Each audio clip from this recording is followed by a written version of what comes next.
Hello दोस्तों, आप सबका स्वागत है जॉब्स इंडिया पर। आज का जो नोटिफिकेशन हम लाए हैं वो है Delhi subordinate services selection board की तहत से जो एक नोटिफिकेशन जारी किया है, जो कि दिल्ली डिस्ट्रिक्ट कोर्ट और फैमिली कोर्ट की तरफ से पोस्ट निकाले गए हैं। ठीक है, तो ये जो वैकेंसीज़ है ये है सीनियर पर्सनल असिस्टेंट और जूनियर जुडिशियल असिस्टेंट के लिए। तो चलिए देखते हैं इसके डिटेल्स। इसका जो ओपनिंग डेट ऑफ एप्लीकेशन है वो है 18 जनवरी 2024, यानी एप्लीकेशन स्टार्ट हो चुके हैं। और इसका जो क्लोजिंग डेट ऑफ एप्लीकेशन है वो है 8 फरवरी 2024। ठीक है, तो 18 जनवरी से लेके 8 फरवरी तक जो है आप अप्लाई कर सकते हैं। तो जैसे मैंने आपको बताया कि दिल्ली डिस्ट्रिक्ट कोर्ट और फैमिली कोर्ट की तरफ से ही ये नोटिफिकेशन जारी किया है। तो चलिए इसके वैकेंसीज़ क्या है देख लेते हैं। तो पहला है सीनियर पर्सनल असिस्टेंट का पोस्ट, जिसके लिए टोटल नंबर ऑफ़ वैकेंसीज़ 41 है यहाँ पर। जनरल के लिए 18 वैकेंसीज़ है, ओबीसी के लिए 7, एससी के लिए 7 वैकेंसीज़ है, एसटी के लिए 5 और ईडब्ल्यूएस के लिए 4 वैकेंसीज़ है और पीडब्ल्यूबीडी के लिए अलग से 6 वैकेंसीज़ है।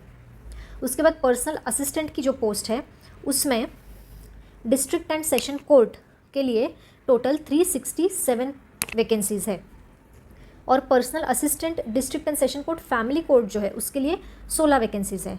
ठीक है, उसके बाद junior judicial assistant district and session courts उसके लिए 546 वैकेंसीज़ है और junior judicial assistant family court उसके लिए 20 वैकेंसीज़ है। तो ये रहे आपके टोटल वैकेंसीज़ कितने हैं? 990 टोटल वैकेंसीज़ यहाँ पर निकाले गए हैं। ठीक है, जिनको भी ये एप्लीकेशन फॉर्म फिल करना है तो वो इस वेबसाइट पे जाके फिल कर सकते हैं। यही लिंक जो है मैं डिस्क्रिप्शन बॉक्स में डाल दूंगी, तो वहाँ से जाके आप डायरेक्टली अप्लाई कर सकते हैं। उसके बाद हम देखते हैं कि इसका एलिजिबिलिटी क्राइटेरिया क्या है। तो पहली पोस्ट है senior personal assistant and personal assistant. तो यहाँ पर सीनियर पर्सनल असिस्टेंट के लिए जैसे हमने देखा 41 वैकेंसीज़ है, जिसके लिए आपको एजुकेशन क्वालिफिकेशन यहाँ पर उनको चाहिए ग्रेजुएट। तो यानी आपका बेसिक जो है ग्रेजुएशन कंप्लीट होगा तो आप एलिजिबल हो यहाँ पर। ठीक है, उसके बाद जो है उनको चाहिए शॉर्ट हैंड और टाइप राइटिंग का भी स्किल। तो आपके पास जो है शॉर्ट हैंड के लिए 110 वर्ड्स पर मिनट आपका स्पीड होना चाहिए और टाइप राइटिंग के लिए 40 वर्ड्स पर मिनट का स्पीड होना चाहिए। ठीक है, यहाँ पर एक्सपीरियंस जो है वो नील है, यानी यहाँ पर एक्सपीरियंस की ज़रूरत नहीं है, कोई भी फ्रेशर अप्लाई कर सकता है। ठीक है, पे स्केल की बात करें तो यहाँ पर है 47,600 टू 1,51,100, यानी पे लेवल 8। ठीक है, नॉन गैजेटेड। तो ये जो है आपका पे स्केल है, ये बेसिक पे है, बाकी सारे अलाउंसेस मिला के आपको लगभग इतना पे रहेगा पर मंथ। उसके बाद एज लिमिट की बात करते हैं तो 18 से 27 साल तक एज लिमिट है। आगे हम रिलैक्सेशन की बात भी करेंगे। ठीक है, तो 18 टू 27 ईयर्स के कैंडिडेट जो है वो यहाँ पर अप्लाई कर सकते हैं। उसके बाद आता है पर्सनल असिस्टेंट का पोस्ट, जिसके लिए 367 वैकेंसीज़ है। उसी के लिए भी ग्रेजुएशन यहाँ पर मस्ट है और उसके बाद आपका जो शॉर्ट हैंड का स्पीड है वो 100 वर्ड्स पर मिनट होना चाहिए। ऊपर जैसे हमने देखा 110 था, इसके लिए आपको 100 वर्ड्स पर मिनट चाहिए और आपका टाइपिंग स्पीड जो है वो 40 वर्ड्स पर मिनट होना चाहिए। और यहाँ पर एक एक्स्ट्रा चीज़ बोली है कि हैविंग नॉलेज ऑफ कंप्यूटर, यानी आपके पास जो है कंप्यूटर का नॉलेज भी होना ज़रूरी है। अगेन एक्सपीरियंस की ज़रूरत नहीं है, कोई भी फ्रेशर अप्लाई कर सकता है। पे स्केल रहेगा 44,900 टू 1,42,400। ठीक है, एज लिमिट अगेन 18 से 27 साल रहेगी। उसके बाद पर्सनल असिस्टेंट फैमिली कोर्ट के लिए 16 वैकेंसीज़ है, जिसमें ग्रेजुएशन अगेन बेसिक नेसेसिटी है। यहाँ पर शॉर्ट हैंड की स्पीड 100 वर्ड्स पर मिनट रहेगी और टाइपिंग की स्पीड 40 रहेगी।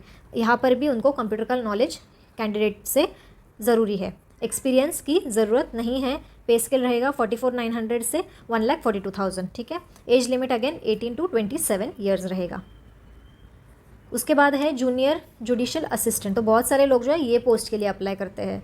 ठीक है, तो चलिए देखते हैं क्या क्राइटेरिया है। यहाँ पर जो है 546 वैकेंसीज़ है, तो यहाँ पर वैकेंसीज़ थोड़ी ज़्यादा है बराबर। तो इसके लिए जो है उन्हें चाहिए ग्रेजुएट। उसके बाद typing speed of not less than 40 words per minute on computer, यानी टाइपिंग स्पीड जो है वो मिनिमम 40 वर्ड्स पर मिनट यहाँ पर होनी ज़रूरी है। ग्रेजुएट होना ज़रूरी है और टाइपिंग स्पीड आपकी 40 वर्ड्स पर मिनट होना यहाँ पे ज़रूरी है। ठीक है, इतना ही उनको एक्सपीरियंस चाहिए। एक्सपीरियंस अगेन 0 है। पे स्केल रहेगा 29,200 से लेकर 92,300 तक, और एज लिमिट रहेगी 18 to 27 ईयर्स। ठीक है, उसके बाद JJA फैमिली कोर्ट के लिए 20 टोटल वैकेंसीज़ है। एजुकेशन क्वालिफिकेशन देखें तो ग्रेजुएट रहेगा, और टाइपिंग स्पीड उसकी 40 वर्ड्स पर मिनट से ज़्यादा होनी चाहिए। एक्सपीरियंस कोई भी ज़रूरी नहीं है।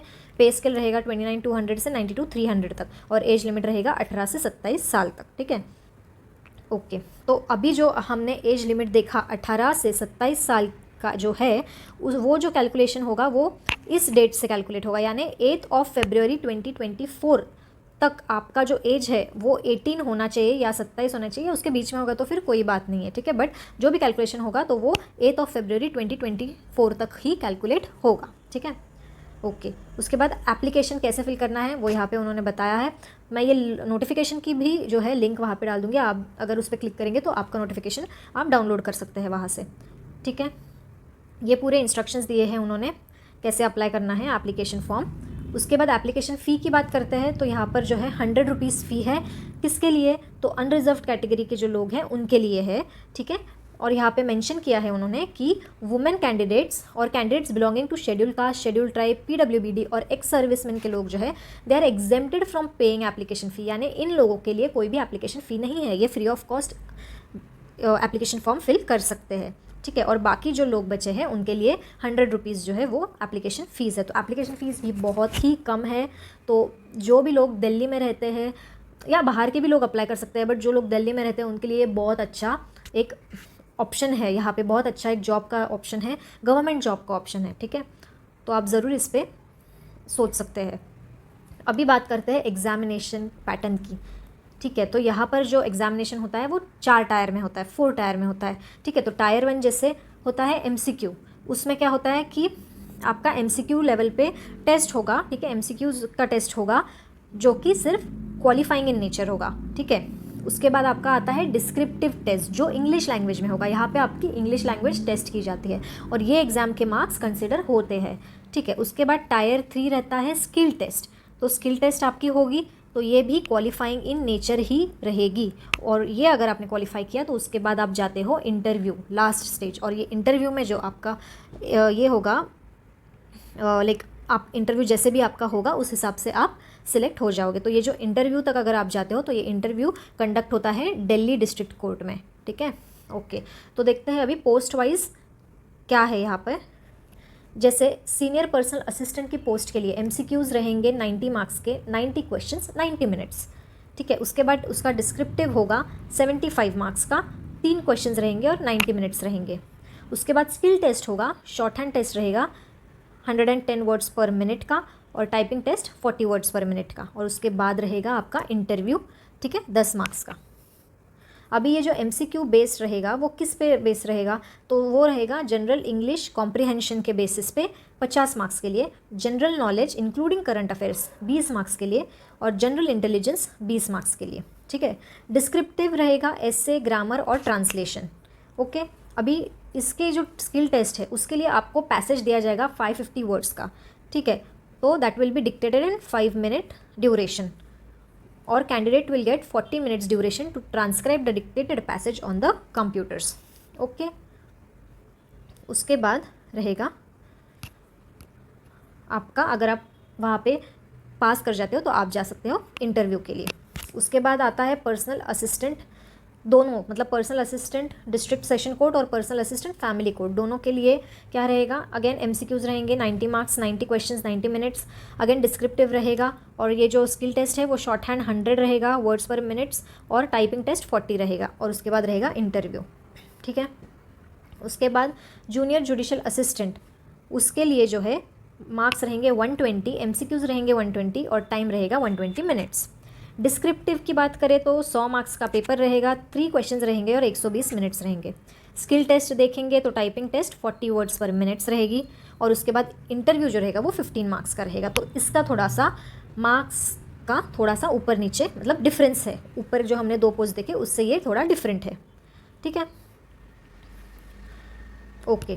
अभी यहाँ पर minimum qualifying marks for tyre 1 that is MCQ और टायर 2 डिस्क्रिप्टिव। तो इसके लिए मिनिमम क्वालिफाइंग मार्क्स क्या रहेंगे, तो जनरल कैटेगरी के लोगों को 50% मार्क्स लाने हैं और रिजर्व कैटेगरी के लोगों को 45% मार्क्स लाने हैं। ठीक है, each MCQ will carry 1 mark, और यहाँ पर नेगेटिव मार्किंग भी है, यानी आपका 1/4 मार्क्स यहाँ पर कट हो जाएगा एक रॉन्ग आंसर के लिए। ठीक है, ओके। उसके बाद पोस्ट प्रेफरेंस, तो यहाँ पर जो है एग्जामिनेशन जो कंडक्ट की जाएगी तो उसके लिए आपको आपका प्रेफरेंस सिलेक्ट करना है और उस हिसाब से ही आपको अप्लाई करना है। तो ये बहुत अच्छे से देख के आप अप्लाई कीजिए। ठीक है, उसके बाद जो है यहाँ पर मोड ऑफ सिलेक्शन बताया, जैसे मैंने आपको ऑलरेडी बताया है कौन सा क्वालिफाइंग नेचर रहेगा, किसके मार्क्स काउंट किए जाएंगे। ठीक है, उसके बाद है रिजर्वेशन बेनिफिट्स। ठीक है, एज रिलैक्सेशन की बात करते हैं। SC ST के कैंडिडेट्स के लिए 5 साल का एज रिलैक्सेशन है, OBC वालों के लिए 3 साल का है,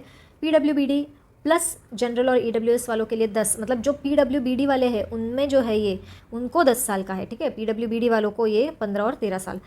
ठीक है, तो मेनली SC ST और OBC के लिए आप देख लीजिए 5 और 3 साल का जो है एज रिलैक्सेशन दिया गया है। ठीक है, बाद में ये सारे इंपॉर्टेंट इंस्ट्रक्शंस दिए हैं, जनरल इंस्ट्रक्शंस दिए हैं, जॉब फॉर्म जब फिल करोगे तो उससे पहले एक बार पढ़ लेना। बाकी सारी जो मेन चीज़ें हैं वो सारी मैंने आपको यहाँ पर बता दी है। ठीक है, अगर आपको इसके अलावा भी कोई और डाउट होगा तो आप ज़रूर कमेंट करके बताइए, मैं आपको उसका आंसर जल्द से जल्द दे दूँगी। ठीक है, अगर आपको ये वीडियो अच्छा लगा हो तो इसे लाइक कीजिए और उन लोगों के साथ शेयर कीजिए जो गवर्नमेंट जॉब्स की तैयारी कर रहे हैं। Thank you.